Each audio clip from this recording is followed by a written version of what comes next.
கலக்க போவது யாரு, அசத்த போவது யாரு, காமெடி ஜங்ஷன் போன்ற தொலைக்காட்சி நிகழ்ச்சிகளின் மூலமாக நன்கு அறிய பெற்றவர். பட்டிமன்ற நிகழ்ச்சிகளில் நடுவராக செயல்படுகிறார். இவர் பல்வேறு திரைப்படங்களில் நடித்துள்ளார்.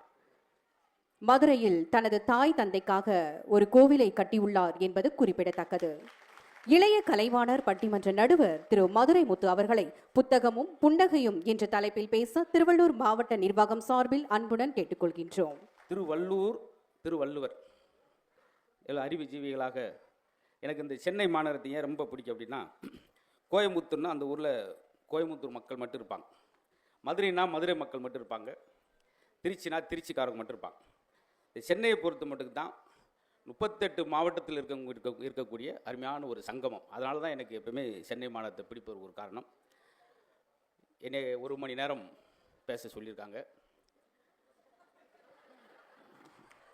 நீ சிரிக்கிறீங்க, அங்கே மனசுக்குள்ளே என்ன நீங்கள் நினைக்கிறீங்க எனக்கு தெரியும். 1 மணி நேரமா? சரி. நீ படிக்காமல் இருப்பதற்கு நீ பிறக்காமலே இருக்கலாம் என்று பிளேட்டோ சொல்கிறார். இந்த காற்றுக்கு வாசிக்க தெரியாது, இருந்தாலும் அது புத்தகத்தை திருப்புகிறது. சரிங்களா? ஏன் கேட்பீங்கன்னா, நீங்கள் கண்டிப்பாக கைதட்டுவீங்க எனக்கு ஒரு நம்பிக்கை இருந்துச்சு. ரொம்ப சந்தோஷம். எனக்கு கொடுத்துருக்க தலைப்பு பார்த்தீங்கன்னா, ஒரு என்னை சார்ந்து எனக்கு ஈஸியான விஷயமாக கொடுத்துருக்காங்க. இந்த நிகழ்வில் நல்ல ஒரு வரவேற்புரையை நல்கி இந்த விழாவை சிறப்பு சேர்த்திருக்கக்கூடிய உதவி ஆணையர் மரியாதைக்குரிய வி கணேஷ் ஐயா அவர்களுக்கும், அதே நேரத்தில் நன்றியுரை சொல்ல காத்திருக்கக்கூடிய மாவட்ட முதன்மை கல்வி அலுவலர் கற்பகம் அம்மா அவர்களுக்கு நன்றி சொல்கிறேன். இது ரொம்ப அறிவார்ந்த சபை. மித்த இடங்களில் நான் பேசுகிறது அது என்னுடைய வேகமாக ஒரு குழுவாக பேசுகிறேன். இங்கே நானாக ஒரு ஆன்லைன் எடிட்டராக நானே மாறி அங்கங்கே எடிட் பண்ணி கட் பண்ணி உங்களுக்கு கொடுக்கணும் அந்த அளவுக்கு. ஆனால் ஆச்சரியம், அரங்கம் முழுவதும் நம்பி இருக்கிற மாதிரி அது ஒரு புத்தக திருவிழாவில் கூடியிருக்காங்கன்னா அது சரியான ரொம்ப நெறியான அற்புதமான ரசிகராக இருந்தால் மட்டும்தான் முடியும். ரொம்ப அறிவு சார்ந்த மக்களாக இருந்தால் மட்டும்தான் முடியும். அதுக்கு காரணம் அருமை தம்பி ஒரு மாடர்ன் உடையில் நவீனமாக இருக்கக்கூடிய ஒரு மாணவன் நாவிலிருந்து இவ்வளோ அழகழகான தமிழா லெனின் வர்றாரு, ஈவேரா வர்றாரு, இன்னைக்கு உள்ள பசங்க. அது இந்த பகுதியில் இப்போ சமீபத்தில் 1 மாதத்தில் நடந்த ஒரு முக்கியமான சம்பவம் தமிழ்நாட்டிலே அதிகமான காணொலியில் வந்தது இங்கே தான். ஆக இங்கே தான் புத்தக திருவிழா நடத்தி ஆக வேண்டும். பார்த்துங்க, 3 கோடி ரூபாய் இன்சூரன்ஸ் கிடைக்குது. அப்பா இறந்தா 3 கோடி ரூபாய் இன்சூரன்ஸு, இறந்துட்டாருன்னா வேலை மைனுக்கே கிடைக்குது அப்படின்றதுக்காக அண்ணன் தம்பியும் பேசி இருக்கிறதுலே ரொம்ப கடுமையான விஷத்தன்மையுள்ள பாம்பு எதுன்னு அவங்க ரிசர்ச் பண்ணி 3 மாத முடிவெடுத்து கட்டுவிரியம் பாம்பை கொண்டு வந்து பெட்டில் விட்டு அப்பாவே கொன்று அந்த 3 கோடி ரூபாய் வாங்கி அவன் அனுபவிக்கிற விதம் இருக்குது. பார்த்தீங்களா? இந்த அப்பா யார்? ஹோட்டலுக்கு போவார், பசங்க 2 பேரும் கூப்பிட்டுட்டு 3 பேருக்கும் தோசை சொல்லுங்கள். திடீர்னு 2வது போய் எனக்கு இன்னொரு தோசை அப்படின்னா, அப்பா தனக்கு தோசை வேணால் ஒரு இட்லி கொடுங்கன்னு குறைப்பார் தன்னுடைய தேவையை பையை பார்த்துட்டு. மூத்த பையன் எனக்கு இன்னொரு தோசைப்பா முருகலா, எனக்கு அந்த இட்லி வேணாம் ஒரு சுடுதண்ணி மட்டும் கொடுங்கன்னு சொல்லி தன்னுடைய தேவையை குறைத்து கொடுக்குற ஒரு அப்பாவே கொடுமையான விஷத்தன்மை வச்சு பாம்பை கொண்டுட்டு அதை சம்பாரித்து என்ன செய்ய போகிறான். இப்படியாப்பட்ட இடத்துல தான் புத்தகத்தில் நடத்த வேண்டும். அது எனக்கு கொடுத்துருக்கிறது புத்தகமும் புன்னகையும். அப்படி எனக்கு என்ன இந்த தலைப்புக்கு சம்மந்தம் இருக்குன்னா, என்னை வகுப்புகள் வந்தோடனே என்னுடைய ஆசிரியர் பேசாதீங்க முத்து, பேசினா வெளியே போ அப்படின்னு சொன்ன அதே பள்ளியிலையும், பேசினா வெளியே போன்னு சொன்ன அதே கல்லூரிலையும் அதே பேராசிரியர் கூப்பிட்டு 1 மணி நேரம் பேசுங்கன்னு சொன்னார். பார்த்தீங்களா? அதுதான் இந்த புத்தகம் என்னை செய்ய வச்சு. வாசிப்பேன் லைப்ரரியில் போய் ஒரு நீண்ட பேப்பரை கொண்டு போய் எழுதி சேகரிப்பேன். அந்த பதிலை கெட்டு குட்டிச்சூராக போகாதுன்னு சொன்னேன். எல்லாம் படித்து என்ன செய்யக்கூடாது, இதெல்லாம் வீண் முயற்சி அப்படின்னு சொல்கிறவன் வெற்றி பெற்றவன் விடாமுயற்சின்னு சொன்னாங்க. பார்த்தீங்களா? அன்றைக்கி அந்த பகுதியில் எந்த பத்திரிகையை வந்தாலும் அந்த பத்திரிகையில் வரவேற்புரை தலைமைன்னு சொல்லி பேர் போடுற அளவுக்கு வந்துச்சு. பார்த்தீங்களா? அதுதான் புத்தகம் ஒரு எளிய மாணவனையும் பெருசாக கொண்டு வரும் என்பதற்கு இதுதான். அதான் அருமை தம்பியை. அவங்க அம்மா அழகாக படிப்பு மீது ஆர்வம் கொண்டவங்க. காரைக்குடி கல்லலில் நிறையா புத்தகங்களை அடுக்கி அவங்க வாசித்து இந்த ஒரு 3/4 மணி நேரம் பேசியிருக்காருன்னா அது 3/4 மணி நேரம் தயாரிப்பு கிடையாது, கிட்டத்தட்ட 15 வருஷம் உழைப்பு தான் அந்த 3/4 மணி நேரம். அப்படி கடல் அளவு தண்ணியை அப்படி கை கிளாஸில் சுருக்கி கொண்டு வர மாதிரி. ஆக அவங்க அம்மா அவர்கள் வெறும் வழிகாட்டுவராக இல்லாமல் அப்படி போ இப்படி போ அப்படி இல்லாமல் வாழ்ந்து காட்டுவராக இருந்தனால தான் அவங்க படிப்பாங்க. ஒரே ஒரு கைதட்டல். அது எதுக்குன்னா இந்த பாயிண்ட்டுக்குல நான் முதல் ஒரு பாயிண்ட் சொல்லல, நீங்கள் பிறக்காமல் இருக்கிறதுக்கு படிக்க அதை யோசிச்சு இப்போ கைதட்டுறாங்க. ஓஹோ, இப்போ நான் சொன்ன பாயிண்ட்டுக்கு 11:45 வீட்டில் உட்காந்து கைதட்டுவாங்க. இந்த புன்னகை வேணும் சார். நாம் எப்பயுமே சந்தோஷமான இடத்துல இருக்க வேண்டும் என்று நினைப்பதை விட நாம் இருக்கிற இடத்தவே சந்தோஷமாக வச்சுக்கிறோம் நினைக்கிறதாங்க இருக்கிறதுலே சிறந்த அறிவாளி.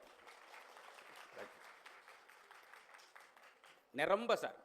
எனக்கு சமீபத்தில் சீமானண்ணன் கூட சொல்லியிருந்தாங்க, தமிழ் அவ்வளோ குவியல் கிடக்குப்பா, படிக்க படிக்க அவ்வளோ சொல்லலாம்.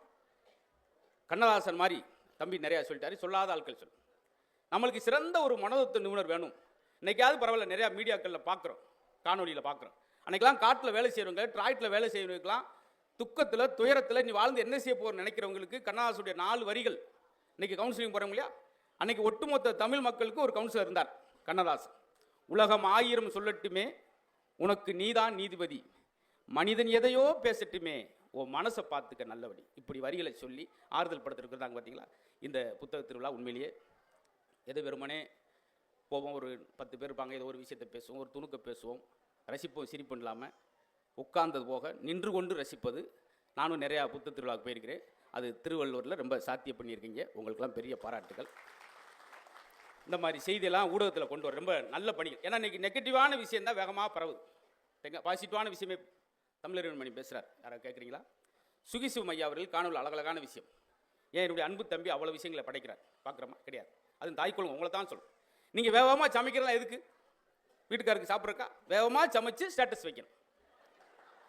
நீங்கள் சமைச்ச ஸ்டேட்டஸ் வச்சா லைக்காக வருது, ஆனால் வாயில் வச்சா வாந்தியாக வருது. எனக்கு இன்ன வரைக்கும் அந்த குழப்பத்திலேருந்து என்னால் வெளிவரவே முடியல. சார், புத்தகமும் புன்னகையும் சொல்லியிருக்கீங்களே, தனக்காக தான் குடும்பம் உண்டு, தனக்காக மட்டும் வாழ்பவர் இறந்து போயிட்டார்னா அவர் செத்தார்னு சொல்லுவாங்க. தனக்காக மட்டும் இல்லாமல் பிறருக்காகவும் குடும்பத்தையும் சமூகத்தையும் பார்க்குறவர் இறந்துட்டார்னா அவர் இறந்தார்னு சொல்லுவாங்க. தனக்காக தான் குடும்பத்துக்காக கூட இல்லாமல் பிறருக்காக மட்டுமே வாழக்கூடியவர் தான் காலமானார்னு வாங்க. 3 காலம்: கடந்த காலம், நிகழ்காலம், வருங்காலம். நீங்கள் நினைக்கலாம், இத்தனை மணிக்கு இந்த பாடம் நான் எடுக்க வேண்டிய அவசியம் வேணுமா? வந்தேன்னா குருவி ஜோக்கு 3 சொல்லுங்கள், டாக்டர் ஜோக்கு ஒரு 4 சொல்லுங்கள், குந்து நாப்பில் வண்டி ஏறி மதுரை பக்கம் போங்க அப்படின்ட்டு இருக்கக்கூடாது. சில விஷயங்கள் நாங்கள் ஏன்னா எங்கிட்ட நீங்கள் நகைச்சுவை எதிர்பார்க்குறப்ப அதுக்கு இடையில இந்த குழந்தையெல்லாம் மருந்து சாப்பிடாம ரொம்ப அடம் பிடிப்பான். அவனுக்கு என்ன செய்வாங்கன்னா அப்படி கருப்பட்டியை கலந்து கொடுப்பாங்க, வாழைப்பழத்துக்குள்ளே மாத்திரை வச்சு கொடுப்பாங்க. அது மாதிரி இந்த நகைச்சுவைகளில் ஏதாவது ஒரு விஷயத்தை உங்களுக்கு சொல்லணுன்றது தான் எங்களுடைய பெரிய ஆசை. ஆக வெறுமனே வெளியிருந்து பார்க்குறவங்க தெரியும், என்ன சிரிக்கிறனால என்னங்க அது, என்ன வெட்டி நேரத்தை வேஸ்ட் பண்ணுறாங்க அப்படி சொல்கிறாள் தாங்க ஆபத்து. குட் ஃபீலிங் சொல்லக்கூடிய பாசிட்டிவான எண்ணங்கள் உருவாக்கக்கூடிய 4 ஹார்மோன்கள் சுரப்பது சிரிப்பது மூலம் மட்டுமே. எண்டோர்பின் ஒரு அமிலம், செரோட்டின் இன்னும் 2 அமிலம் இருக்குது. ஏன்னா நம்ம பாட்டுக்கு எதாவது ஒன்று சொல்லி அதை யூடியூப்பில் இன்றைக்கி அதை இப்போ நான் 3/4 மணி நேரம் தம்பி 3/4 மணி நேரம் பேசினது யாரும் பாசிட்டிவாக போட மாட்டாங்க. அது ஏதாவது ஒரு சின்ன பிழை வந்திருக்கும். மேடையில் செய்த காரியத்தை பார்த்தீர்களா? பார்த்தீங்களா? இப்படி தான் இருக்குது. அதனால தான் எங்கே பார்த்தாலும் நேர்மறை, இந்த 2026 நேர்மறை எண்ணத்தோடு நம்ம தொடங்கணும் சார், பாசிட்டிவ். எனக்கு ஆச்சரியம், இந்த கொரோனா டயத்தில் எல்லாரும் என்ன ஒரு 2 வருஷம் பொழப்பு கெடுத்துச்சு சார், கொரோனா வந்து அசமா இப்படியே பேசுகிறோமே, அதை யாராவது பாசிட்டிவ் எடுத்தோமா சார்? கொரோனாவில் கணவன் மனைவி பேசிக்கிறதுக்கு ஒரு வாய்ப்பு இப்படி தான் உருவாக்கணும். நெகட்டிவ்ல இருந்து ஒரு பாசிட்டிவ் உருவாக்கணும் சார். குழந்தை என்ன படிக்கிறான்னு தெரிஞ்சுக்கிறீங்க. அவன் ஒரு டிராயிங் வரைஞ்சிட்டு நிற்பான் சார், 2-3 நாள் அப்பாட்ட காமிக்கன்னு சொல்லி அழகான ஒரு டிராயிங் வரைஞ்சிட்டு, நான் ஃபஸ்ட் ப்ரைஸ் வாங்கினேன் டாடின்னு கேட்க வருவேன். ஒரு ஃபோனில் பேசிட்டு ஒரு கையில் வாங்கி நல்லா இருக்கு அப்படின்றார். அந்த குழந்தை உணர்வுக்கும் தம்பி சொன்ன மாதிரி உணர்வுக்கும் மரியாதை கொடுங்கள். குழந்தைகள் தினம் வருஷத்துக்கு ஒரு நாள் கொண்டாடாதீர்கள், குழந்தைகளை தினம் தினம் கொண்டாடுங்கள். எடிசன் அவங்க அம்மா ஸ்கூலில் சேர்த்து விட்டோன்னே அவனை ஒரு 4-5 நாள் பார்த்துட்டு அந்த வாத்தியார் என்ன செஞ்சா தெரியுமா? இவனை தேத்த முடியாதுன்னு சொல்லி ஒரு பேப்பரில் எதற்கும் லாயக்கற்றவன் இவர் ஒரு முட்டாள், இவனுக்கு சொல்லித்தர முடியாது அப்படின்னு ஒரு பேப்பர் எழுதி உங்கள் அம்மாட்ட கொடுத்துறான். அம்மா என்னம்மா எழுதியிருக்காங்க? சார் என்ன எழுதியிருக்காங்க? அதை பார்த்துட்டு சொல்ல முடியுமா? நீ ஒரு முட்டாள்ரா, உனக்கு எதுவுமே வராது, இவனை படிக்க வைக்க முடியாதுன்னு எழுதியிருக்கான்னு சொல்ல முடியுமா? அதுதான் அம்மா, அதான் பாசிட்டிவிட்டி. தம்பி நீ பெரிய அறிவாளியாமடா, உனக்கு பாடம் சொல்லித்தருக்கு வாத்தியாருக்கு அறிவாளியாமடா அப்படி சொல்லிட்டு அந்த பேப்பரை ஒரு புத்தகத்தில் வச்சுட்டாங்க. அவனுடைய எளிய நடையிலே அவங்க அம்மா சின்னதாக அவன் நெடிசன் வந்து நிறைய கேள்வி கேட்டுக்கிட்டே இருப்பார். ஏம்மா எதுக்கு அந்த கோழி போய் அந்த முட்டையில் படுத்துருக்கு கேட்டுக்கிட்டே இருப்பார் கேள்வியா. சின்னதாக அம்மா தனக்கு தானதா சொல்லி கொடுத்ததுனால தான் உலகத்தில் இப்படி ஒரு விஞ்ஞானி 1200 கண்டுபிடிப்புல கண்டுபிடிச்ச ஒரு விஞ்ஞானி இருக்கான்னா அது எடிசன் சார்.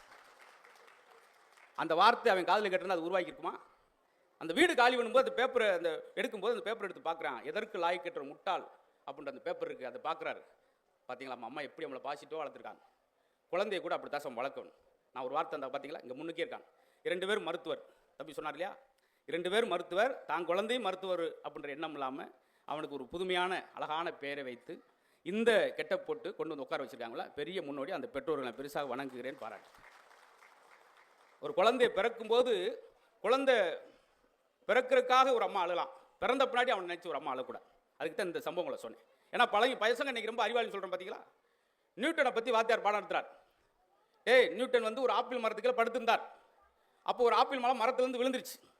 அதை எடுத்துட்டு பார்த்தார், என்ன மேலேருந்து கீழே விழுது. அப்போ பூமிக்கு புவியீர்ப்பு விசை இருக்கு என்று நியூட்டன் ஒரு விதியை கண்டுபிடிச்சார். அதுதான் நியூட்டனின் 3ஆம் விதி. கீழே ஒருத்தன் ஆப்பிள் பழம் விழுந்தனால நியூட்டனின் 3ஆம் விதி உருவாச்சு. இதே பலாப்பழம் விழுந்தால் அவர் விதி முடிஞ்சிருக்கும், நம்மளாவது நிம்மதியாக இருந்திருக்கலாம். பார்த்தீங்களா. இப்படி சார் இந்த மாதிரி பசங்க ஜாலியாக இருக்கலாம் சார், அதே ஜோலியாக இருக்கக்கூடாது. இன்னொரு சம்பவம் தான் இங்கே நடந்துச்சு. ஒரு வட இந்திய கரப்பையில் நம்ம பையன் என்ன செஞ்சான். இதெல்லாம் எதனால் சார், ஹிட்லர் ரொம்ப அழகான பையன் சார், நல்ல பையன் தான். ஆனால் வளர்க்கப்பட்ட விதம், அவங்க அப்பா எனி டைம் மது போதிலே இருக்கிறவர், கடுமையான வார்த்தையை சொல்கிறவர். நல்ல ஓவியம் வரையக்கூடிய ஹிட்லர் எப்படி அப்படி மாறினான்னா தான் தந்தை. அதுதான் எப்போதும் குழந்தைகள் கெட்ட வார்த்தை பேசுவதில்லை, அது பெற்றோர் கேட்ட வார்த்தையை பேசுகிறதுன்னு ஒரு வாசம் சொன்னேன். நேர்மறை என்னன்னு ஒரு வார்த்தை சொன்னேன் சார். ஒன்று நல்லா பாருங்கள், தியாகராஜர் பாபு மாதிரி ஒரு பெரிய தமிழகத்தின் முதல் சூப்பர் ஸ்டார், தங்கத்தட்டில் சாப்பிட்டா நிறைய விஷயம் அவரை பற்றி நீங்கள் நிறைய கேட்டிருப்பீங்க. இந்த நெகட்டிவாக பேசுகிறதுனால என்ன விளைவு, இந்த வார்த்தைக்கு என்ன வலிமை இருக்குது அப்படின்றக்கா சொல்லுவாங்க. காலைல 10 மணிக்கு ஒரு ஷூட்டிங் சார், வால்மீகின்னு ஒரு படம். அந்த வால்மீகி படத்தோட கேரக்டர் பார்த்தீங்கன்னா அவன் கெட்ட சிவன் ஜெயிலுக்கு போய் இப்படி இருப்பான். அந்த கதை, அதனுடைய பூஜை நடக்குது. முதல் நாள் 10 மணிக்கு பூஜையில் அவர் பேசுகிற முதல் வசனம், தமிழ் சினிமாவின் முதல் சூப்பர் ஸ்டார் பேசுகிற வசனம், நான் ஜெயிலுக்கு போக போகிறேன். அதே போல் 4 மணிக்கு ஜெயிலுக்கு போனார் சார். அதோடு அவர் சாம்ராஜ்யமே முடிஞ்சது. அந்த வார்த்தையோட வலிமையை பாருங்கள் சார். அதனால தான் அன்புக்குரிய பெற்றோர்களே, தாய் குலங்களே, உங்கள் குழந்தைகளே நீங்கள் ஒரு கோபத்தில் கூட விளங்காமல் போயிடுவேன், நாசமாக போயிடுற வார்த்தை நீங்கள் உதிர்க்கக்கூடாது. உங்களை அறியாமல் தாயிடம் ஒரு பெரிய சக்தி இருக்குது, வார்த்தைக்கு வலிமை இருக்குது என்பதை நீங்கள் ஞாபகம் வச்சுக்கணும். அதே போல் ராமசாமி அப்படின்னு சொல்லி, கே.ஆர். ராமசாமி சொல்லி மிகச்சிறந்த பாடகர். அவரை வந்து ஒரு பாட்டு வலுக்கட்டாயமாக பாடினார். எல்லாரும் வேணாம்னு சொன்னாங்க ப்ரொடியூசர்லாம், பாட மாட்டேன் இனி நான் பாட மாட்டேன். அது வந்து ப்ரொடியூசர் அப்படி சொன்னாங்க, நெகட்டிவாக இருக்குது அந்த வார்த்தை, தொடக்கமே நல்லா இருக்குது, இடையில வச்சுக்கிடுவோம், இல்லை இந்த கதைக்கு இது ரொம்ப முக்கியம் அப்படின்னு சொல்லி வலுக்கட்டாயமாக அந்த பாட்டை பாடினார். பாட மாட்டேன் இனி பாட மாட்டேன், அதான் அவருக்கு கடைசி பாட்டல். அதுக்கடுத்து அவர் பாடவே இல்லை. வரலாறுல சின்ன சின்ன விஷயங்களை பாருங்கள். டி.எம். சௌந்தரராஜன் மாதிரி பெரிய உச்சத்தில் இருந்த பாடகர் யாரும் கிடையாது. அவர் ஒருதலை ராகத்தில் அவர் பாடினது என் கதை முடியும் நேரம் இது, நான் ஒரு ராசியிலா ராஜா. பார்த்தீங்களா, ஒரு ஆளுடைய சோகத்தை சொல்கிறேன், கக்குன்னு சிரிச்சுக்கிட்டு இருக்காரு.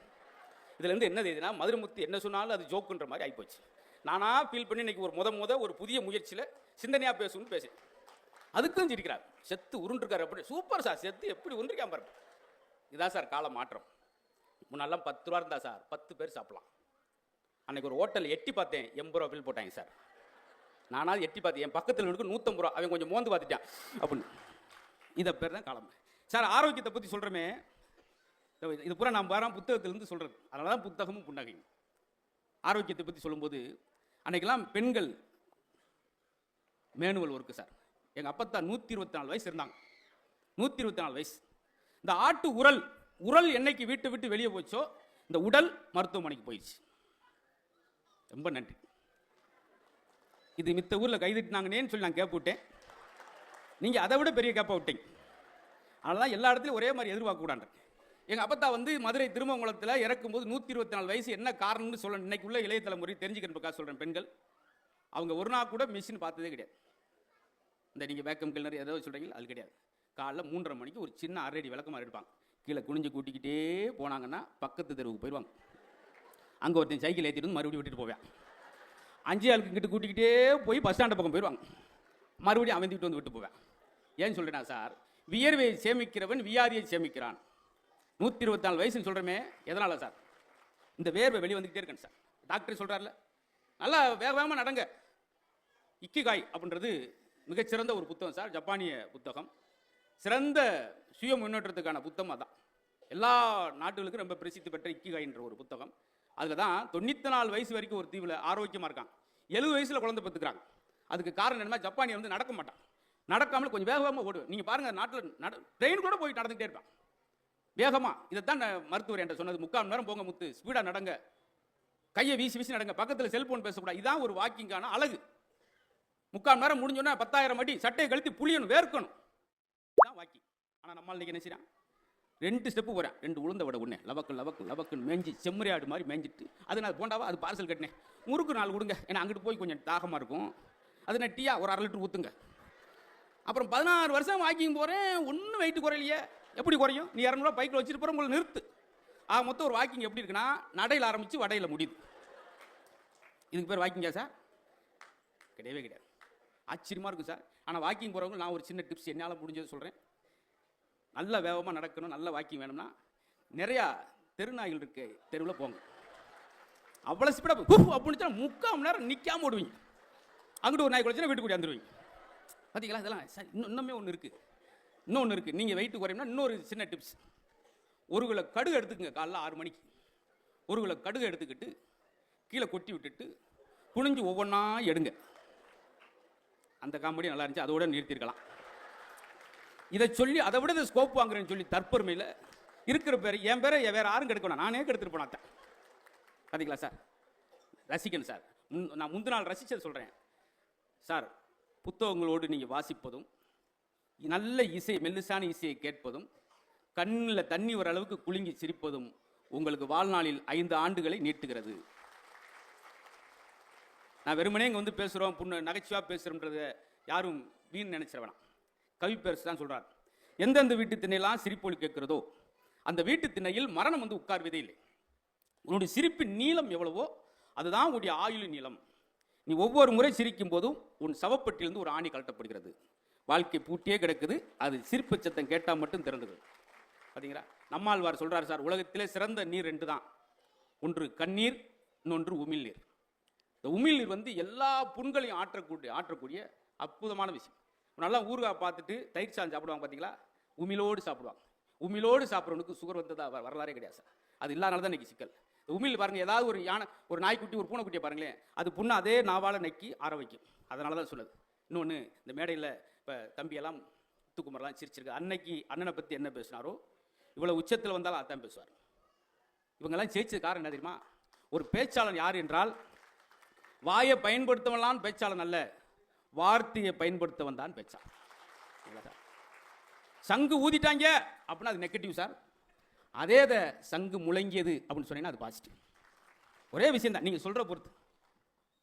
என் மாடு அப்படின்னா கோப்பிடுவான், அவனவே அவன் பசு போலங்க அப்படின்னா 2 டீ வாங்கி கொடுப்பான். நம்மளாம் உருவாக்கிக்கிறான் சார். ஆனால் எப்படி பேசும் தெரியுமா? பக்கத்து வீட்டில் ஒரு பெரியவர் செத்து போட்டுமே, அங்கிட்டு போயிடாங்க 8 மணிக்கு மேலே செத்து ஆவியா திருறாரு. இவங்க வீட்டில் ஒரு கிழமை சாப்பிட்டு எங்கள் தாத்தா சாமி ஆகிட்டார். அவர் மட்டும் ஆவியா திருவோம், உங்கள் தாத்தா மட்டும் எப்படி சாமி ஆவார்? ஐயோ, பிரிச்சிருவோம் பேச்சு சார். வடநாட்டு பக்கம் இருந்து வந்த கிந்திக்கார பெண்ணை நம்மளை பார்த்து சொல்ல அண்ணே அண்ணே அப்படின்றான். இங்கே இருக்கிறவன் ஹலோ ஜி ஹலோ ஜி பார்த்தீங்களா? இதை பார்த்தாங்க எனக்கு சில நேரம் கோங்கோமாக வந்து எதாவது ஒன்று செய்கிறது சார். இந்த வருஷம் பிறந்தோடனே எல்லாரும் என்ன நல்ல எண்ணங்கள் உருவாக்கி, சார் சாதாரண கூரை வீடாக கூட இருக்கலாம், ஆனால் உங்கள் எண்ணங்களால் அதை நீங்கள் கோயிலாக மாற்றணும். நல்ல மனிதர் இருந்தால் அது கோயில் சார். கோயிலுக்கு நம்ம தனியாலாம் போகிறதில்லை. ஒரு பையன் சைக்கிளில் போய்கிட்டு இருந்தான். அப்போ சைக்கிளில் போயிட்டு வாரியார் எடுத்தாப்புல வந்து வாரியார்ட்ட கேட்குறான், எங்கே போகிறீங்க? கோயிலுக்கு. அதனால் கோயிலுக்கு தான் போகணுமா? நீங்கள் தான் சாமி தூளில் இருக்காரு துரும்பூரில் இருக்கான்றீங்களா? இங்கே பார்த்து கும்பிட்டு போக வேண்டியானுங்க, எதுக்கு 4 கிலோமீட்டர் நடந்து கோயிலுக்கு போகிறீங்க? அப்படின்னா அவங்க வந்து சைக்கிளை காற்ற பிடிங்கி விட்டார். ஐயா என்ன காற்ற பிடிங்கி விட்டீங்கன்னா எப்படி போகிறது? அதான் எல்லா இடத்துலையும் காத்திருக்கல, போக வேண்டியானே. அவன் பதில் அவனே இப்படிலாம் மேடை இருந்துச்சு சார். மேடை பேச்சு இப்படி இருந்துச்சு. வாரியார் பேசும்போது திடீர்னு வந்து அவர்கிட்ட கேள்வியெல்லாம் கேட்பான். சாமி நான் ஒரு மளிகை கடை வச்சுருக்கேன், கடையில் என்ன படம் மாட்டலாம்? அதுக்கு வாரியார், நீ என்ன படத்தை வேணாலும் மாட்டிக்க, ஆனால் கலப்படம் பண்ணி மாட்டிக்கிறாத. பார்த்தீங்களா எவ்வளோ ஜமுஜ புத்தி? பார்த்தீங்களா? எல்லாருக்குமே சார். எம்.ஆர். ராதா அவர்கள் ஒரு பழைய பாண்டியான் ஒரு படத்தில் ஒருத்தர் போட்டு அடிச்சுக்கிட்டு இருப்பார். ஏன்னா பெரியவங்களா இருக்காங்க, அவங்களுக்கும் ஒரு நகைச்சுவை எவ்வளோ நாகரிகமாக இருந்துச்சு அப்படின்றக்காக சொல்கிறேன். உங்களை ஒருத்தர் அடிச்சுக்கிட்டு இருப்பான் பழைய பாண்டியான் படத்தை. அப்போ எம்.ஆர். ராதா பக்கம் வருவார், டேய் ஏன்டா அவனை அடிக்கிறீங்க? ஐயா கொடுத்த கடனை திருப்பி தர மாட்டேங்கிற ஐயா. ஏன்டா கொடுத்தீங்க? ஐயா இல்லேன்னு கேட்டேன், கொடுத்தவங்க. இல்லாவன்ட்டு கொடுத்தா எப்படா திருப்பி தருவேன்? இவ்வளோ நாளாக அந்த கடன் பிரச்சனைக்கு காரணத்தை கண்டுபிடிச்சிங்களா? அவன் இல்லைன்றானே, கொடுத்தா எப்படியா திருப்பி தருவேன்? எப்படி அழகா இன்ன வரைக்கும் நம்ம கேட்கல பாருங்க. போன வாரம் பார்த்தீங்களா, ஒருத்தன் கடன் கேட்டு போய் ஆத்தாட்டியே கடன் கேட்கிறாடா அப்படின்னு சொல்லி ஓடியான்ட்டேன். பார்த்தீங்களா? ஆச்சரியமாக இருக்கும். அதனால் நல்ல சபை. எனக்கு இந்த மாதிரி சிரிச்சிட்டிங்கன்னா போதும் சார், உங்களுக்கு நோய் நொடியே கிடையாது. ஏன்னா எல்லாம் எங்களுக்கு வந்துடும்ல. உங்களை எப்போ சிரிக்க போகிறீங்க, எதுக்கு சிரிக்க போகிறேன்னு அங்கே உட்காந்து நான் சாதாரண விஷயம் சார், பார்க்கும்போது ஈஸியாக தெரியும் கீழேருந்து. அவ்வளவு சில பேச்செல்லாம் பார்த்தா பயமுடுத்துவாங்க. அன்றைக்கெல்லாம் ஒரு நண்பர்கிட்ட பேசும்போது மேடையில் பேசுகிறார், நானும் நண்பரும் ஒரே தட்டில் சாப்பிட்டு இருக்கிறோம், ஒன்றாக படுத்து தூங்கி இருக்கிறோம், இன்றா நேற்றா 35 ஆண்டு கால நட்பு, எங்க நட்பை போல சொல்ல முடியாது. கீழே குனிஞ்சு உங்க பேர் என்ன அப்படின்னு இருக்காரு. ஐயா ஒரே தட்டில் நீங்கள் படுத்து பாய் உருளும்போது கேட்க வேணாம் ஐயா. ஆனால் சார் இந்த இதிகாசத்தில் ஒன்று எடுத்துக்கணும் சார். அப்படியே பாலைவனத்தில் ஒருத்தனுக்கு தண்ணீரை எப்படி செலவழிப்பான சிக்கனம், அது மாதிரி ஒவ்வொன்றுக்குள்ளும் ஒரு சிறப்பு இருக்குது சார். கம்பராமாயணத்தில் நட்பை பற்றி ஒரு அழகான விஷயம் இருக்குது சார். உண்மையிலே இதுக்கெல்லாம் நீங்கள் கண்டிப்பாக கைதட்ட போகிறீங்க. இது என்னன்னா என்னை நானே ஆசுவாசப்படுத்திக்கிறது. தட்டுறங்களே தட்டலையே என்னை மூலம் ஒரு சாங் கொண்டு பண்ணிட்டு அப்புறம் அந்த பாயிண்டை சொல்கிறோம். குகன், ராமருடைய நண்பன் வந்து குகன் ராமரை பார்ப்பதற்கு வாங்கிட்டு வரேன் சார் 2 பொருள். நம்மளாம் தான் என்ன வாங்கிட்டு போவோம். ஆனால் குகன் ராமனுக்காக வாங்கிட்டு வந்து என்ன தெரியுமா, மீனும் தேனும். ராமர் பார்த்துட்டு இப்படி ஒரு காம்பினேஷன் நான் பார்த்ததே இல்லையா, ஏயா மீனும் தேன் என்னையா நீ இவ்வளோ ஒரு நண்பன் எதுக்கு அதை கொண்டு வந்துருக்கு. குகன் சொன்னார், சார் இந்த உலகத்திலே ரொம்ப ஆழத்தில் கிடைக்கக்கூடியது மீன், இந்த உலகத்திலேயே மலையில் மிக உயரத்தில் கிடைக்கக்கூடியது தேன். என்னுடைய நட்பின் ஆழத்தையும் என் நட்பின் உயரத்தையும் சொல்வதற்கு தான் நான் மீனும் தேன். இந்த ஒரு விஷயம் படித்தோம்னா நண்பர்கள் எப்படி இருக்குன்றதுக்கு ஒரு விஷயம் முடிஞ்சு போச்சு. பார்த்தீங்களா, ஒவ்வொன்றுக்கும் சகோதரர்கள் எப்படி இருக்க வேண்டும் என்பதை சொல்வது ராமாயணம், சகோதரர்கள் எப்படி இருக்கக்கூடாது என்று சொல்வது மகாபாரதம். நீங்கள் சொல்கிறீங்க இல்லையா, புத்தகம் புண்ணகை. எனக்கு ஒவ்வொரு கதையிலும் ஒரு சின்ன கற்றுக்கிட்டேன் சார். துரோணாச்சாரியார் தான் வில்வித்தையில் பெரிய ஜாம்பவான். கௌரவருக்கும் பாண்டவருக்கு அவர் தான் சொல்லித்தராரு. முன்னாடி ஒருத்தர் நிறுத்தி வில்லை கொடுத்து, அந்த மரத்தை பார், மரம் தெரியுதா, தெரியுது. அங்கே இருக்க கிளை தெரியுதா, தெரியுது சாமி. அங்கே இருக்கிற கிளி தெரியுதா, தெரியுது குருவே, தெரியுது. ஒன்று தெரியுதுன்றான்.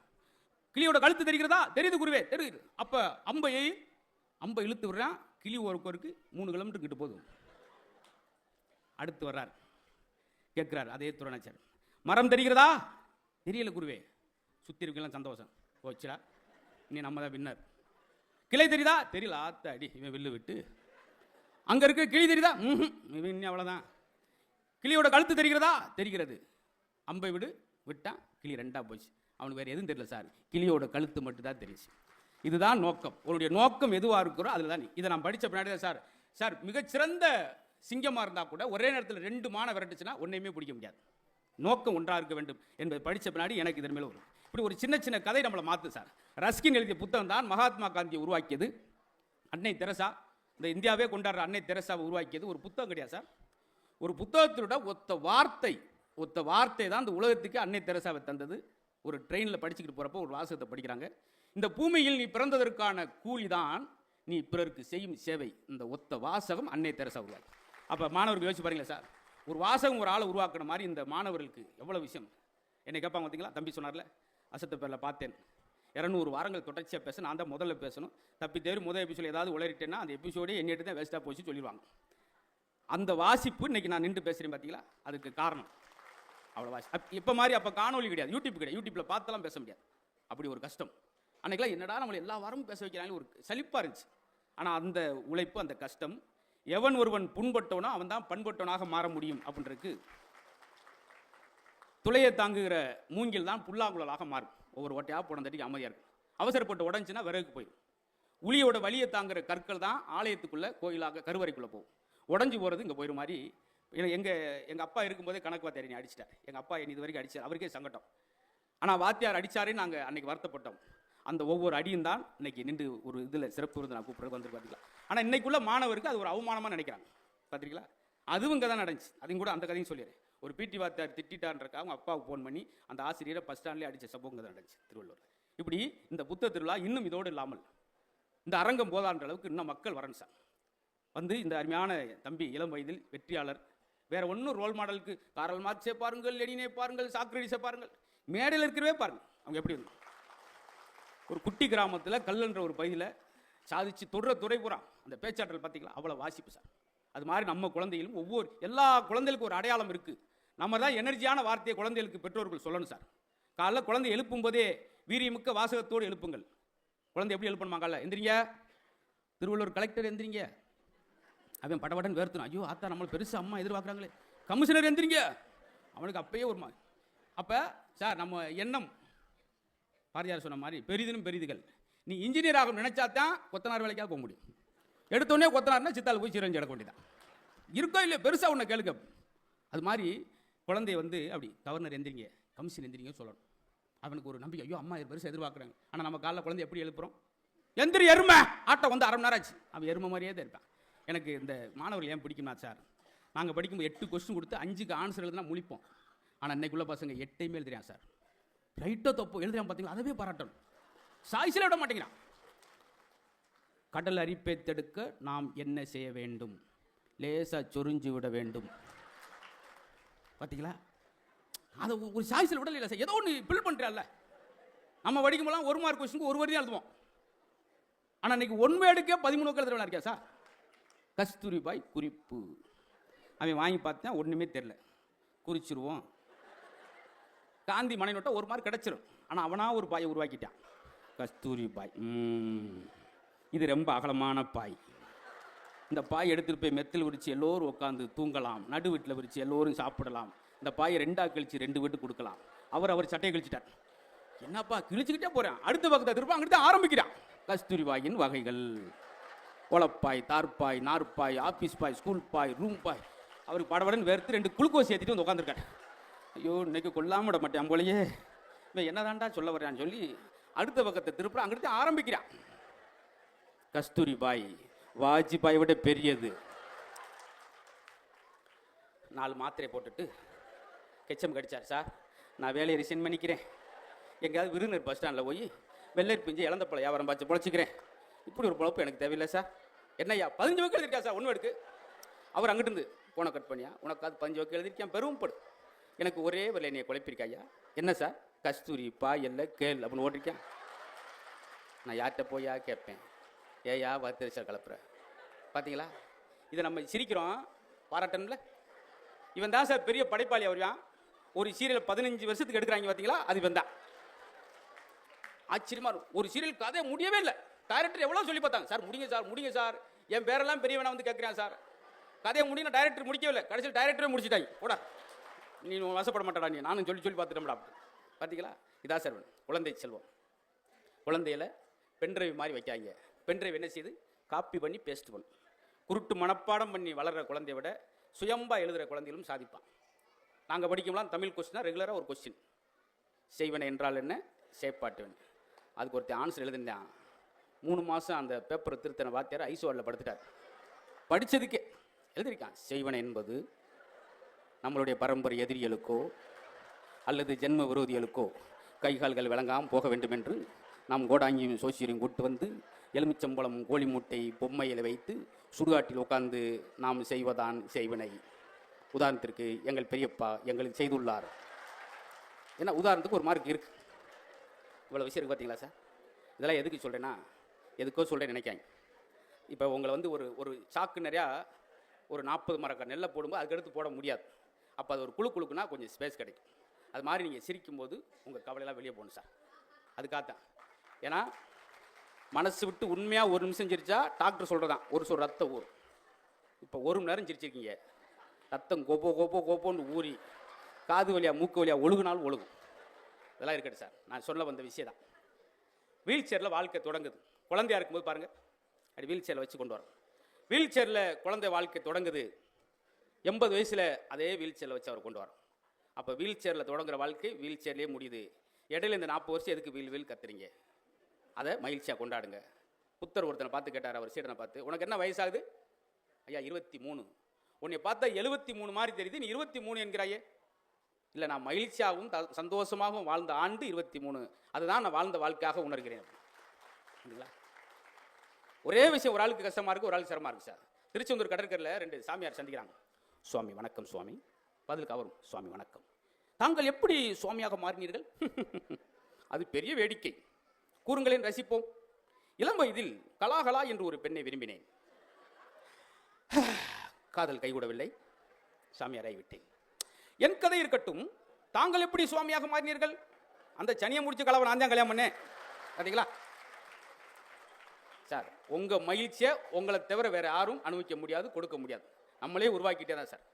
சார், அசையும் சொத்தாக இருந்தாலும் அது அசையாத சொத்தாக இருந்தாலும் இந்த உடம்பு அசைகிற வரைக்கும் தான் சார் அந்த சொத்து நம்மளுக்கு.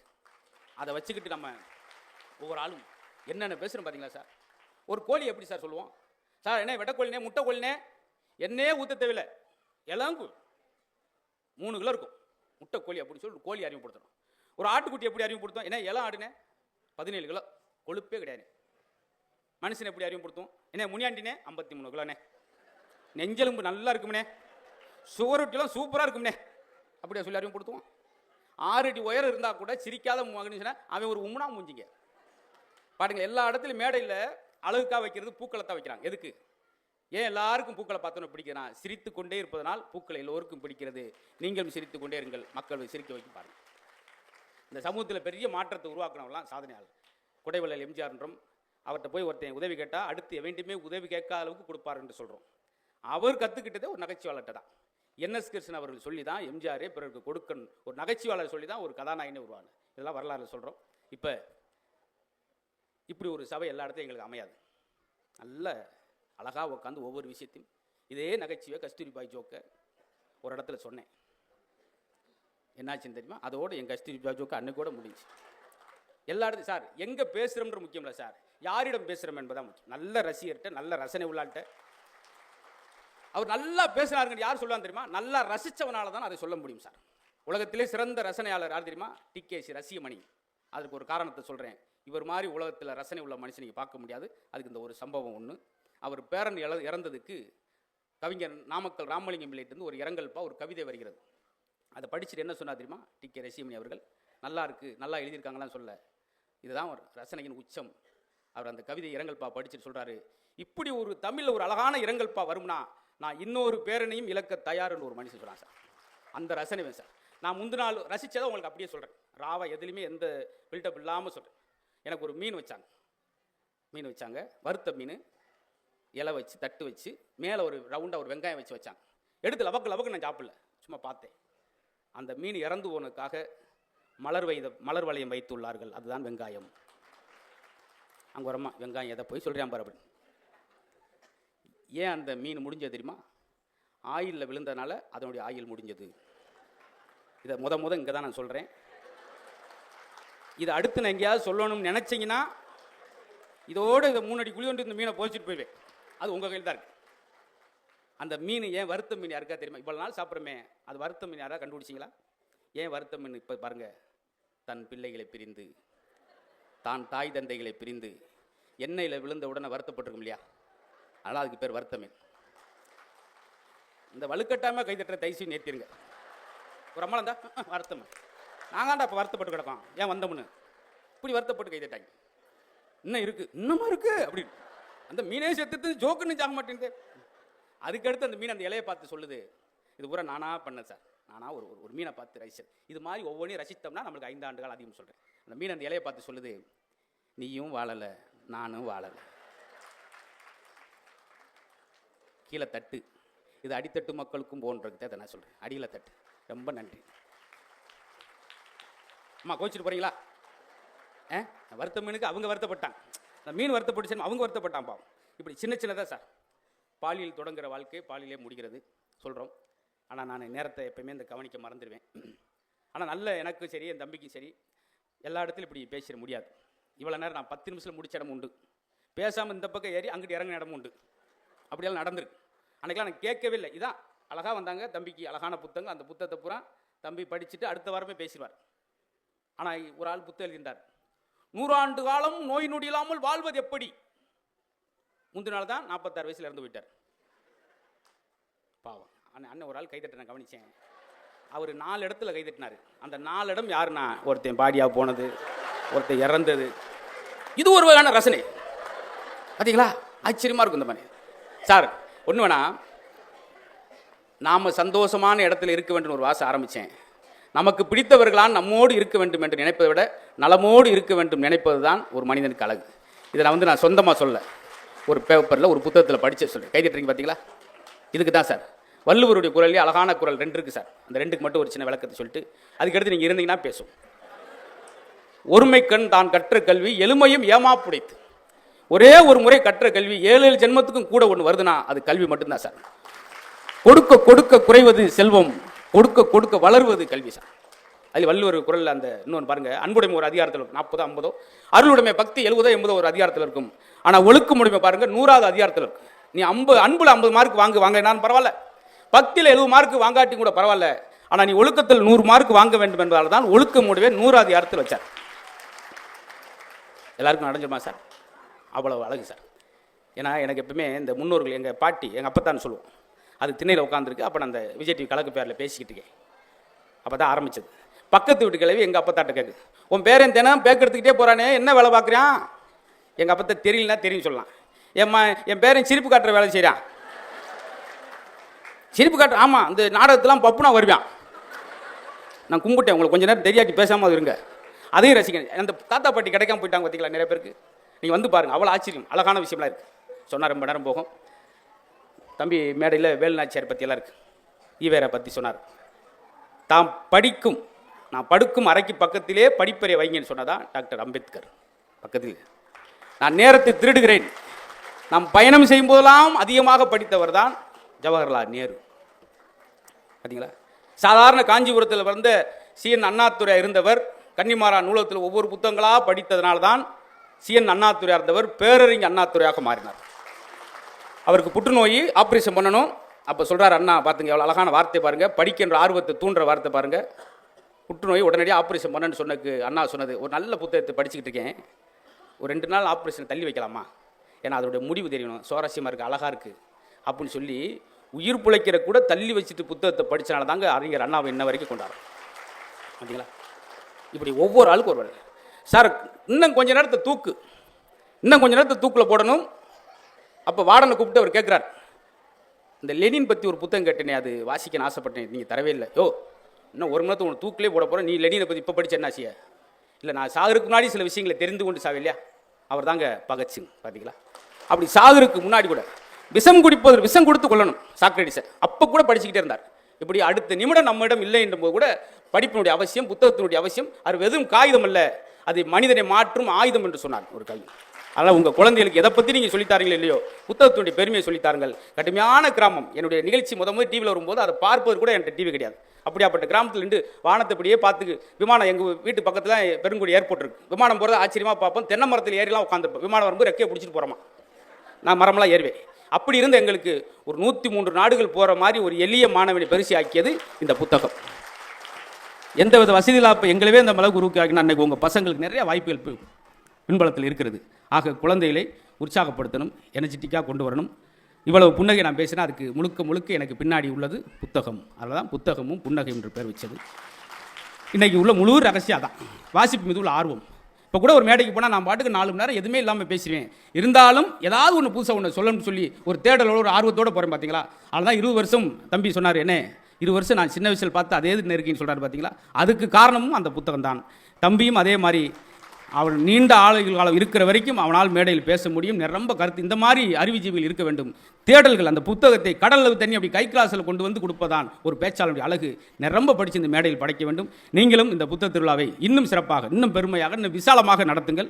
அறிவு செல்வங்கள், அதாவது கோயில்லா ஊரில் குடியிருக்கக்கூடாது அப்படின்னு சொல்கிற விட, புத்தகம் ஒரு காலத்தில் வீடு கட்டும்போது திண்ணை இல்லாமல் கட்ட மாட்டாங்க. அப்புறம் வீடு கட்டும்போது பெட்ரூம் இல்லாமல் கட்ட மாட்டாங்க. அப்புறம் எப்போ வீடு கட்டுறப்ப என்ன செஞ்சாங்க? பூஜை அறை இல்லாமல் வீடு கட்ட மாட்டாங்க. இப்போ ஹோம் தேட்டர் இல்லாமல் வீடு கட்ட மாட்டேங்கிறாங்க. ஆனால் ஏதாவது ஒரு வீட்டில் புத்தக அறையோடு வீடு கட்டிருக்கீங்களா சார்? இனிமேல் இந்த நிகழ்வை கேட்குறவங்க அந்த சின்ன மூலையில் ஒரு பக்கம் ஒதுக்குங்க. இனிமேல் வீடு கட்டும்போது ஒரு ரொம்ப வேணாம், ஒரு 4க்கு 4 அளவாவது புத்தகரை வச்சு 4 புத்தகம் குழந்தை படிக்கதோ இல்லையா சும்மாவாவது திருப்பி பார்க்கட்டும். அதை செஞ்சால் போதும், நேர்மறை எண்ணம் உருவாகும். ஏன்னா ஈண்ட மொழி பேரன் கீழே விழுந்துன்னு ஓடுவோம், சாதத்தை தூக்கிட்டு பார்த்து சொல்லுங்கள் சாமி, பேரன் குப்பரக்க விழுந்துட்டான், அதுக்கு என்ன சாமி, அதுக்கு அந்த கல் எடுத்து ஓரம் போட்டால் விழ மாட்டான். இதுக்கு சாதத்தை கொண்டு கொடுத்து அவர் பார்த்துட்டு சுக்கிரமேடு, சூளமேடு, பீளமேடு எல்லாமே மேடா இருக்கே சாமி. ஏமா உன்னுடைய ராசி நட்சத்திரத்துக்கு துலாம் ராசி. ஒரு தடவை நீ ராமேஸ்வரம் போயிட்டு வாமா, வெட்டுக்கு நான் அம்மா சாதத்தை பிடுங்குச்சு. சொந்த ஊரே ராமேஸ்வரம் தான் சாமி. அங்கே தான் காலை 6:30 மணிக்கு பஸ் ஏறினேன். சரிம்மா சரிம்மா, அது ராசி கொஞ்சம் சின்ன குழப்பமாயிடுச்சு, எல்லாம் நல்லா வந்துடுச்சுமா. ஏமா சுக்கிர திசை நல்லா இருக்குது, சனி பயிற்சி நல்லா இருக்கு. இந்த ஆவணி முடிஞ்சு ஐப்பசி கார்த்திகை மார்கழி முடிஞ்ச உடனே உனக்கு ஒரு அழகான ஆம்பளை பையன் பிறக்குமா, வெட்டுக்குன்னு மறுபடியும் சாதத்தை பிடுங்குச்சு. என்னம்மா, எனக்கு குடும்ப கட்டுப்பாடு ஆப்ரேஷன் பண்ணி 6 வருஷம் ஆச்சு. இது இல்லை சார், உழைச்சா முன்னேற போகிறேன் சார். நாங்களாம் சின்ன பிள்ளையா இருக்கும்போது இந்த தினமும் அந்த காலண்டர், டெய்லி காலண்டரில் ஏதாவது பார்த்துட்டு தான் போவோம். கும்பராசி யோகம் அடிக்கும், லாரி அடித்து போட்டு போயிட்டேன். காரணம் அந்த லாரி மேலே யோகம்னு போட்டிருக்கும் சார். ரசிப்பதில் எதில் புத்தகத்தில் வெறுமனே எல்லா செய்தியும் படி. கைக்கூ கவிதை வள்ளுவர் தான் முதல் கைக்கூ எழுதினவர், 1.25 அடியில். அதில் இருக்குது சார், கைக்கூ கவிதை படிங்க, அவ்வளோ அழகான கட்சி. காற்றால் கற்பமானது பலூன், ரொம்ப சூடேறி அங்கே 3.25 கிலோமீட்டருக்கு அங்கே ஒரு ஆள் கைதட்டி, அதை இவர் இங்கே பார்த்துட்டு இவர் எதுக்கு தட்டாண்டு இவர் யோசிச்சு, அப்புறம் ஒட்டு மொத்தமாக நீங்கள் சேர்ந்து கைதட்டங்கொள்ளி நான் செங்கல்பட்டு தாண்டி செவனேன்னு போய்கிட்டு இருப்பேன். என்ன காற்றால் அது நீங்கள் ரொம்ப சொன்னாதான் கேட்க மாட்டீங்கன்னு சுருக்கி சொன்னேன், அதுக்கும் சுருக்கிட்டீங்க. முன்னெல்லாம் நாங்கள் தம்பியெல்லாம் அசத்து பேரில் பார்க்கும்போது நீளமாக நகைச்சி சொல்லுவோம். இப்போல்லாம் கேட்குற நேரம் கிடையாது, எந்திரிச்சிடறேன். அன்றைக்கெல்லாம் பேசியிருக்கேன், முன்னுக்கு ஒருத்தர் யூட்டி பார்த்துக்கிட்டே இருக்கேன், என்ன இந்த ஜோக்கை விட்டுட்டீங்க பாருங்க. அதை தாண்டா நேரடியாக சொல்லிக்கிட்டு இருக்கேன். இப்போ எல்லாமே நானும் கைக்கும் நகைச்சா சொல்ல ஆரம்பிச்சிட்டேன். எங்கள் தாத்தா பொசுக்குன்னு போயிட்டாரா, அப்புறம் பொசிக்கிட்டோம். இந்த மீட்டருக்குள்ள தான் இப்போ சொல்கிறேன். அப்படி இருந்தால் அப்படி ஆகிடும். ஆக நேர்மறை என்னை குழந்தைக்கு சார் நான் ஒரு விஷயம் சொன்னேன், எப்படி பாசிட்டிவான விஷயத்தை உருவாக்கிக்கிறேன் சார் நெகட்டிவ்க்குள்ளே. கொரோனா வந்துருச்சு, எல்லாம் அவதிப்பட்டீங்களே. இந்த இடத்துல ஒரு விஷயத்தை சொல்கிறேன், அதில் ஒருத்தர் எனக்கு ரொம்ப பிடிச்சிச்சு, நீங்கள் கைதிட்ட போறீங்க. கொத்தா முடியலாம் சார். இங்கே 400 500 எந்த நியூஸ் போட்டாலும், எந்த டிவியில் போட்டாலும் 400 800 500 பேரா கூடிக்கிட்டே இருக்கு, படிப்படியாக கிடக்கு. அதில் ஒருத்தன் இந்த ஆளுக்கு மெசேஜ் பண்ணுறான், ஊரெல்லாம் பரவுது கொரோனா, நான் உன் கனவுல வர்றேனா. இவனை எனக்கு ரொம்ப பிடிச்சிச்சு சார். எதை பற்றி அவன் கவலைப்படல பார்த்தீங்களா. இது மாதிரி நம்ம ஒவ்வொரு நாளையும் ரசிக்கணும் சார். ஒவ்வொரு நாளையும் ஒவ்வொரு மணித்துளியும் ரசித்து வாழ்வனுக்கு தான் இந்த உலகம் சொந்தம் சார். நாளை நாள் நம்ம ஒரு காலத்தில் பெரியவங்க சொல்லுவாங்க தெரியுமா, நேற்று இருந்தவன் இன்னைக்கு இல்லை, இன்னைக்கு இருந்தவன் நாளைக்கு இல்லை. அதெல்லாம் அன்னைக்கு. இன்னைக்கு நைட்டில் இருந்தவன் பகல் இல்லை. நேற்று என் கூட தான் மாப்பிள்ள 11 மணிக்கு 2 புரோட்டா சாப்பிட்டு வந்து படுத்தேன், 12:45 அப்படின்னா டப்புன்னு நெஞ்சடிச்சு. பார்த்தீங்களா, ரொம்ப சுருங்கிருச்சு சார். அதுக்காகத்தான் சொல்கிறது, வாழ்க்கை விசாலமாக்கணும்னா அந்த உலகம் எப்படி விரிந்ததோ நம்ம இதயத்தையும் பெருசாக. இப்போ நான் ஒரு முடிவு சொல்லிட்டு ஒரு டிப்ஸ் கொடுத்துட்டு போகிறேன், எல்லாம் பேசுனீங்க சார். சார் உங்கள் மனைவி உங்கள் மேலே கோபமாக இருக்காங்க, அதை ஒத்த வார்த்தையில் இந்த பாருங்க, இந்த அதுக்கு முன்னாடி இதை சொல்லிடுறேன். இறைவன் படைப்பிலே ஆச்சரியமான உறுப்பு ஒன்று இருக்குது நம்மகிட்ட, அதுதான் நாக்கு. 24 hours ஈரத்திலே இருக்கக்கூடிய உறுப்பு இந்த நாக்கு. எதுக்காக தெரியுமா, உன் வாயிலிருந்து வர வார்த்தை குளிர்ந்த வார்த்தையாகவும் மற்றவன் ஈரப்படுத்துகிற ஈரமான வார்த்தை இருக்குன்ற காத்தான் நாக்கு ஈரத்திலே படித்தது. அது எப்படி மாற்றலாம் தெரியுமா, உங்கள் ஒய்ஃப் ஃபோன் பண்ண, ஏங்க எங்கே இருக்கீங்க, எங்கே இருக்கீங்க, இதை டப்புண்டு 100 டிகிரில இருந்து டக்குன்னு 0 கொண்டு வந்துடலாம். ஒத்த வார்த்தை, எங்க இருக்கீங்க, கொஞ்சம் கீழே வருமா, உன் இதயத்தில் தான் இருக்கேன். உடனே அங்கே குறைஞ்சிடும், பார்த்து மெதுவாக வாங்க சார், புருண்டு வண்டியை ஓட்டிட்டு ஒன்றும் அப்படி ஒன்றும் அவசரம் இல்லை. ஒத்த வார்த்தை முடிஞ்சு போச்சு. இதை கற்றுக்கிட்டோம்னா போதும். ஏமாத்து நடிக்க தெரியணும், நடிக்க தெரிஞ்சா போதும், நீங்கள் சந்தோஷமா. அங்கே ஒரு ஆள், ஆஹா முத்து பதாயா கரெக்டாக சொல்லித்தரேன் அப்படின்னு பேனா பேப்பர் எடுத்துட்டார். இனிமேல் படுறேன், என் வீட்டிலே சண்டை கிடையாது. இந்த மாதிரி ஒரு 4 பாயிண்ட்டை சொல்லியா. உங்களுக்கு உங்கள் மனைவிக்கு சண்டை வருதா, ஆண்கள் செய்ய வேண்டிய முதல் வேலை, மனைவி உங்களுக்கு தீவிரமான சண்டை வரும்போது ஆண்கள் உங்கள் செருப்படுங்க, காலில் ஒட்டு வெளிக்கடையில் டீ குடிக்க போயிருங்க. ப்ராப்ளத்தை அப்புறம் நம்மளா சால்வ் பண்ணலாம் சார். திடீர்னு கேட்பாங்க, எங்க திடீர்னு நேற்று நெஞ்சை பிடிச்சிட்டு உட்காந்துட்டீங்க அட்டாக்குன்னு சொல்லி, வாங்க எக்ஸ்ரே எடுப்போங்க, இதயத்தில் என்ன இருக்குது ஏது இருக்குன்னு டாக்டர் சொல்லிடுவார். வேணாம்மா வேணாம்மா, ஏங்க இப்படி அடாவடியாக இருக்குங்க, வாங்க ஏதாவது ஒன்று இதயத்தில் என்ன இருக்குது ஏதுக்குன்னு சொல்லிடுவார். வேணாம்மா, இங்கேருந்து போய் எக்ஸ்ரே எடுத்து 2000 ரூபா செலவு பண்ணி எதுக்கு, இதயத்தில் நீதானமாக இருக்க, 5 நாளைக்கு ஐரமீன் குழம்பு கிடைக்கும். இப்படியே ஏதாவது ஒன்று கேட்டுக்கிட்டே இருங்க. காலை எந்திரிங்க 7 மணிக்கு, ஏப்பா அன்றைக்கி சாயந்தரம் மழை வருமா லட்சுமி, ஏங்க என்கிட்ட கேட்குறீங்க, நானா வானிலை அறிவிப்பாளரா, இல்லை சாயந்தரம் 5 மணிக்கு மழை வருமா, ஏங்க என்கிட்ட கேட்குறீங்க, மழை வர்றது அப்புறம் மயிலுக்கு தெரியாதா, தொடர்ச்சி ஐரமீன் குழம்பு தான், ஓவம் மோகரையை கண்டுக்கிட்டு அப்படி சொல்லக்கூடாது, சொன்னா போச்சு. ஆனால் எல்லாத்தையும் மாற்றணும் சார். எல்லாரும் மனைவிக்கு என்ன சார் கிஃப்ட் கொடுப்பாங்க, சேலை வாங்கி கொடுப்பாங்க, மோதிரம் வாங்கி கொடுப்பாங்க. பிறந்த நாளுக்கு ஒருத்தர் 4 அடி நீளத்தில் சௌரி முடி கொடுத்தேன். அந்த அம்மா வாங்கிட்டு பட்டக்குன்னு கட்டப்பைக்கில் வச்சு, ஏங்க இதை போய் கொடுத்து நான் யார்கிட்ட போய் இதை காமிக்க முடியும், நல்லா கிஃப்ட் கொடுத்தீங்க. மித்த கிஃப்டெல்லாம் இன்னொருத்தையும் செய்கிறதுடியே, இந்த கிஃப்ட்டை நானே செஞ்சுட்டு நீங்களவா எப்படி தினம் உன் சாப்பாடுக்கு ஒவ்வொரு முடியாக எடுத்து எடுத்து நூலில் கட்டினா சார், அவன் எவ்வளோ பெரிய பொறுமைசாலி பாருங்க சார், கோப்படாமல் வெறுக்காமல் எவ்வளோ பொறுமையாக வாழ்ந்துருக்கான் பாருங்க. அது மாதிரி சின்ன சின்ன விஷயம் இருக்குது சார். இவ்வளோதான். எல்லாரும் டிப்ஸ் கொடுப்பான். நான் எனக்கு ஒருத்தன் டிப்ஸ் கொடுத்தேன். பேங்கில் ஒருத்தன் பேனா கேட்டார், டக்குன்னு பேனா கொடுத்தேன். என் பின்னாடி ஒருத்தன் சொரிஞ்சான், சார் டிவியில் ரைட்டு தான், விவரம் தெரியாமல் இருக்கீங்க, பேனா கிட்ட அப்படியே கொடுக்குறீங்க, கொண்டு போயிடுவாங்க சார், மூடியை கலத்திட்டு கொடுங்க. பரவாயில்ல, நம்ம இவ்வளோ மேடையை பேசினாலும் ஒரு தெளிவாக இருக்கானே அப்படின்னு சொல்லி அவன் பேச்சுப்படி 13 வருஷம் அந்த கொள்கையை கடைபிடிச்சேன். மூடியை கழட்டி கொடுத்தேன். இன்றைக்கி என் வீட்டில் 7600 மூடி மட்டும் இருக்குது. அப்படின்னா நம்மளால் நீங்கள் லேசாக நினச்சிறாங்க சார், பிரிச்சிருவாங்க. எல்லாமே சொல்லிட்டு போகிறேன். 5 பெற்றால் அரசனும் ஆண்டி, இவன் அதை நினச்சிக்கிட்டு இருக்கேன். அதுக்கு என்ன விளக்கம், ஒழுக்கமில்லா மனைவி, பேச்சு கேட்காத குழந்தை, துரோகம் செய்யும் சகோதரன், ஆடம்பர அப்பா அப்படி சொல்லி 5 பெற்றால் அரசனும் ஆண்டியாவான். இது தெரியுதா? பார்த்தீங்களா? கள்ள கண்டா நாயக்கானா, நாயை கண்டா கள்ளக்கானா. அந்த பழமொழியில் விட்டுனா இந்த பழமொழியில் இப்போ ஸ்கோப் பண்ண போகிறேன். எதுக்கு அதை சொன்னால், நீங்கள் கோயிலில் போய் பெருமாளா கல்லா பார்க்காம அதை கதாநாயகனா கல்லை கண்டா நாயகனே காணாம். அதை நாயகனாக பார்த்தீங்கன்னா அங்கே கல் தெரியாது. ஒவ்வொன்றுக்கும் ஒன்று சொல்லியிருக்காங்க. நம்ம கால மாற்றத்தை எல்லாத்தையும் மாற்றிடும் சார். ஆனால் இந்த புத்தகம் தான் சரியானவற்றை சொல்லித்தரும். ஏதாவது ஒன்றை போட்டுட்டு ஒரு ஆள் சொன்ன மாதிரி போடுறான், அது கிடையாது. ஊடகங்களில் நல்ல விஷயங்களை பரப்பணும் சார். அந்த ஊடக பெருமக்கள் இன்றைக்கி இந்த புத்தக திருவிழா வந்தால் அவங்களுக்கு பெரிய ஒரு நன்றி சொல்லிக்கிறேன். இதுதான் போகணும். தம்பி பேசுகிறாரு, வெறுமனே அவர் ஒரு நடிகர், ஒரு தொகுப்பாளர் இல்லாமல் அவருக்குள்ளே இன்னொரு முகம் இருப்பது என்பதை இந்த ஊடகம் தான் சொல்லும். எங்களையும் இந்த மாதிரி புத்தகத்தில் வர வச்சோம்னா நாங்களும் தயார் பண்ணிட்டு வந்து இந்த மாதிரி செய்திகளை எங்களால் சொல்ல முடியும் அப்படி என்பதை உங்கள் மூலம் பார்த்தோம். நீங்கள்லாம் யாரும் நான் முடிக்கலாம்னு நினச்சா கூட யாராவது 2-3 பேர் எந்திரிச்சா தான் நான் காரணம் சொல்ல முடியும். அருண் சார்ட்டு அவங்ககிட்ட என்ன சொல்லுங்க சார், கொஞ்சம் ஆள் கலையிறாங்க முடிச்சிடவா அப்படின்றாங்க. இங்கே நான் சொல்ல முடியுமா? பேசுங்க, அதான் உட்காந்துருக்காங்களா சார். திருச்செந்தூரில் மார்கழி மாதம் அந்த மண்டபத்துக்கு என்னுடைய பட்டிமன்றம் நடக்குது. குளிர் நல்ல குளிர் கூட கூட கொஞ்சமாக போயிட்டாங்க. ஒரு 13 பேர் போகல, மணி 3:15 ஆச்சு நடிச்சாமா. நான் அதுக்கு மேலே என்னால் முடியலை. நான் எத்தனை ஜோக்கை தான் சார் சொல்ல முடியும்? நீங்கள் யார் வீட்டுக்கு போகலையா அப்படின்னு. யார் எங்கள் ஊரில் வந்து வீட்டுக்கு போகலான்னு இருக்கா? நாங்கள் படுக்கிறதுல நீங்கள் தொணத்தோன்னு பேசிக்கிட்டு முதல்ல நீங்கள் எந்திரிச்சு போங்கடா அப்படின்னு. அப்போ பார்த்தா கடைசியில் அவங்க அங்கே தான் படுப்பாங்களோ ரெகுலராக. அது இல்லாமல் இப்படி ஒரு ரசிகர் ஆகா ஓகோண்டு 3 மணி வரைக்கும் மூச்சு திணற கத்தி 3 குளுக்கோஸ் ஏற்றிட்டு வந்து நானாக இருப்பேன். அது கிடையாது சார். இந்த வெள்ளந்தியான சிரிப்பு பார்த்தீங்களா, இந்த இடத்துல கொஞ்ச நேரத்தில் இது கோயில் மாதிரி மாறிடுச்சு சார். பெண்கள் நீங்கள் சிரிச்சு எனக்கு சந்தோஷம். ஏன்னா பெண்கள் 17 சீரியல் பார்த்து தேம்பி அழுகிற கோஷ்டி. நீங்கள் இன்றைக்கி சிரிச்சல் எனக்கு ஒரு ஆனந்தம். ஏன்னா உங்களை சிரிக்க வைக்கிறதுக்கு பெரும்பாலும். ஆனால் நீங்கள் சிரிச்சல், ஏன்னா பெண்களுக்கு பொன்னகை விட புன்னகை தான் அழகு. எப்படி இருக்கு பார்த்தீங்களா சிரிக்கும்போது. அரண்மனை சீரியல் பார்க்க அரைக்கில் முறுக்க காலி ஒன்றுது. அன்றைக்கி ஒரு வீட்டுக்கு போயிருக்கேன். அந்த அம்மா இன்னைக்கு சாப்பிட்டு சொல்லிச்சு, பின்னங்கால் பெட்டரைக்கே ஓடியாந்து சாப்பிட்டு சொல்லிச்சு. அப்படி ஒரு குரல், சாப்பிட்டு போங்க தம்பி அப்படின்னு மட்டாண்டு கொல்ல பக்கம் குதிச்சு ஓடியாந்து. கொல்ல பக்கம் அவங்க அந்த அம்மாவோட வீட்டுக்கு இருந்தார். என்ன தம்பி அதுக்குள்ள கிளம்பிட்டீங்க, சாப்பிட்டு போனியானப்பா அப்படின்னாரு. உன் வீட்டை சாப்பிட்டா நான் போயிடுவோம் போலையா, என்ன தினம் குடும்பமாக குழப்பமாயா என்ன பண்ணுறது அந்த அம்மா, இவர் சாப்பிட்டு போனியானே. இதை பார்த்தேன் பெரியவங்க காலம் மாற்றம் பார்த்தீங்களா. எல்லாமே அன்றைக்கி தமிழ் படங்கள்லாம் ஏன் அவ்வளோ அழகாக ரசித்தாங்க. தமிழ் படத்தில் வசனங்கள் அழகாக இருக்கும் பார்த்தீங்களா. படகோட்டியில் எல்லா மீனவரையும் அழைச்சிக்கிட்டு நம்பியார் வீட்டுக்கு வருவார். ஏன்னா சொத்து பத்திரத்தை அப்புறம் வாங்கி வச்சிருப்பார்.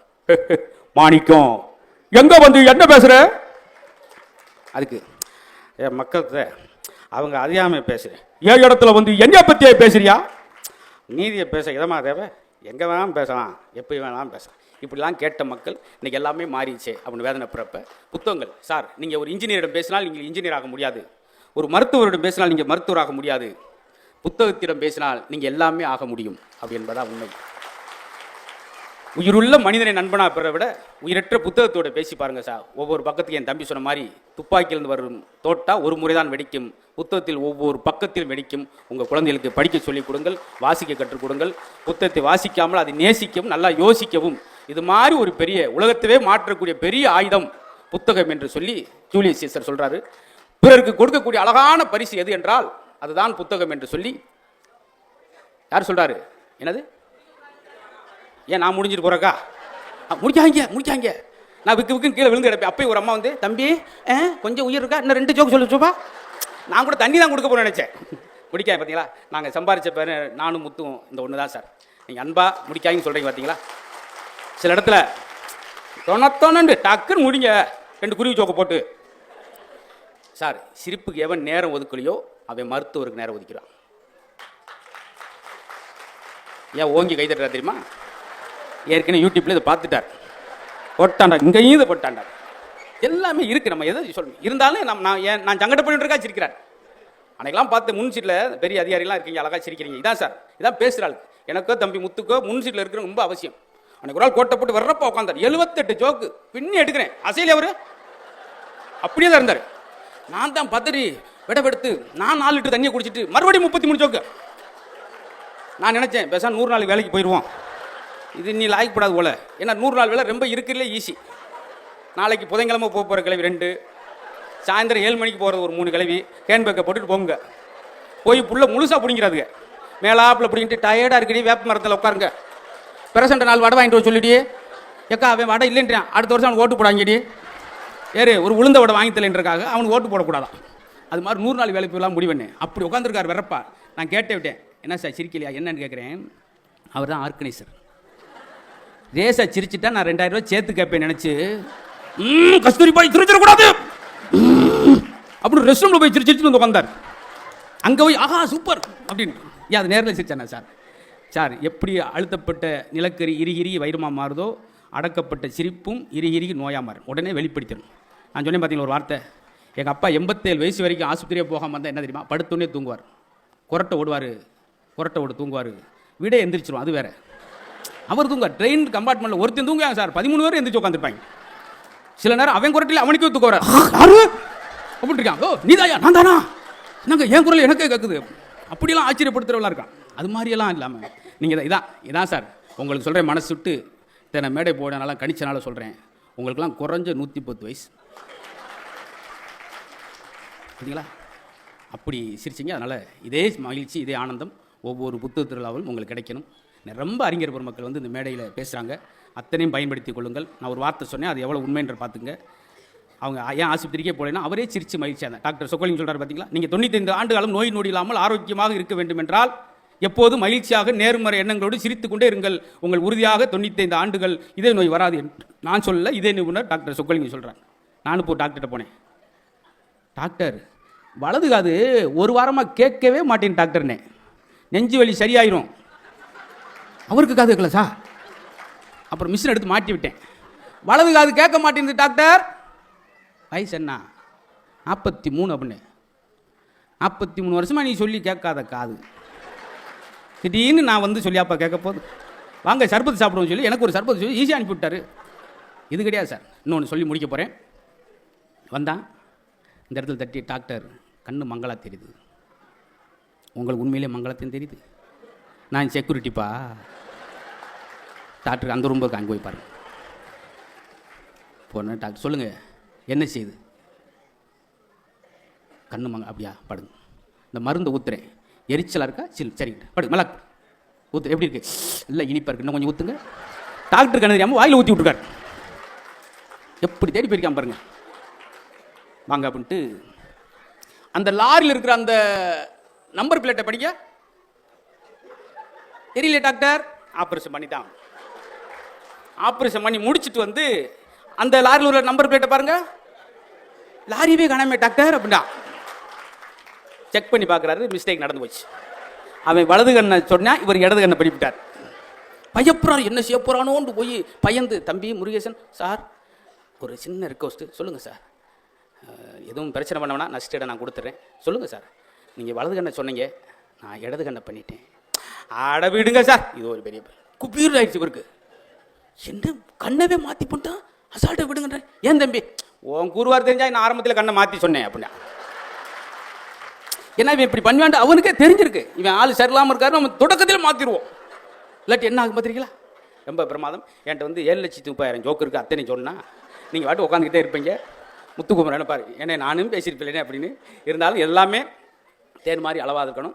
கொஞ்சம் நகைச்சியோடு நாங்கள் போனால் தான் அடுத்த வருஷம் எங்களை கூப்பிடுவீங்க. எல்லா நகைச்சியும் சொல்லிட்டேன்னா எல்லாம் முடிஞ்சு அப்புறம் எதுக்கு நினைப்பீங்க. அதனால் வேணும் பேச்சுக்கலை, அருமையான கலை. அது எனக்கு ஒரு எளிய கிராமத்தில் பிறந்து படிப்பறிவில்லாத அம்மா, அவங்க என்னை இந்த அளவுக்கு கொண்டு வந்திருக்காங்கன்னா, அம்மா வந்து எனக்கு உலகத்துக்கு அறிமுகப்படுத்தினாங்க. இந்த தமிழ் தாய் தான் எனக்கு உலகம் மட்டும் இல்லாமல் எல்லா நாட்டுக்கும் அழைத்துட்டு போனது. அதற்கு காரணம் புத்தக வாசிப்பு. ஒரு பஸ் ஸ்டாண்டில் நின்று ஒரு கடலை பருப்பு வாங்கி குறிச்சா கூட அந்த கடலை குறிக்கிறோட அதில் அந்த பேப்பரில் எழுத்த குறிப்பேன், அதில் எங்கேயாவது நகைச்சுத்தூண் இருக்கான்னு தேடுவேன். அந்த ஒரு சின்ன விஷயம் என்னை இவ்வளோ வருஷம் மாற்றினதுக்கு காரணம் புத்தகம் என்பதை என் வாக்கு மூலமாக சொல்லி உங்கள் குழந்தைகளுக்கு சொல்லிக் கொடுங்கள். எப்போது அன்போடு இருங்கள், பாசமாக இருங்கள், நேசமாக இருங்கள் என்று சொல்லி திருவள்ளூர் மக்களை அத்தனை பேர் அன்போடு வணங்கி உங்களிடம் அன்போடு விடைபெறுகிறேன். நன்றி நன்றி நன்றி.